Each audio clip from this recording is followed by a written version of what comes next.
wajigashiyada ama maaskiyadahan waa ka dhimi ay soo saarto waxaa loo meeri karaa laba hab waxaana ka mid ah ku dhaqitaanka biyo caadi ah adigoo isticmaalayo shaambo maris ama saabuun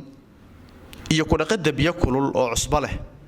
dhammaan labadani hab ayaa ah kuwa horey loo tijaabiyay waana kuwa la isku haleyn karo oo wax ku ool ah haddii aad doonayso ku dhaqida biyo kulul oo cusbo leh fadlan raac tilmaamahani shuruudaha ku dhaqida biyaha cusbada leh diyaarso weel nadiif ah ama beeshin sidoo kale dhari ama digsi biyo kugu filan iyo cusbo sidoo kale diyaarso burjiko ama gaaska wax lagu kariyo raac talaabooyinkan soo socda si aad u meerto adigoo isticmaalaya biyo kulul oo cusbo leh ku shub biyo ku filan dhariga ama digsiga ku dar xoogaa cusbo ah biyaha kadib ku walaaq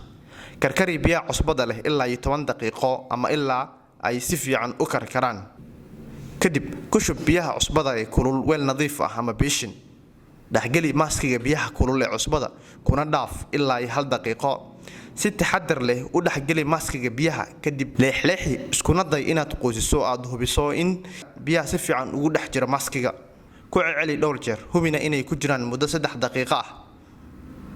ka daadi biyaha kulul adigoo weelka ama beeshinka ku soo reebaya maaskiyada kadib raacsi biyo qabow oo nadiif ah waxaad sidoo kale sameyn kartaa inaad weel ama beeshin ku shubto biyo qabow oo nadiif ah kadibna aad geliso maaskiga si aad u raacsiiso ku war maaskiga meel qabow si aad u qalajiso fiiro gaar ah fadlan ha taaban filterka inta maaskiga qoyan yahay ama inta lagu gudo jira dhaqitaanka ha isticmaalin mashiinka dhaqitaanka marka aad dhaqaydo maaskiga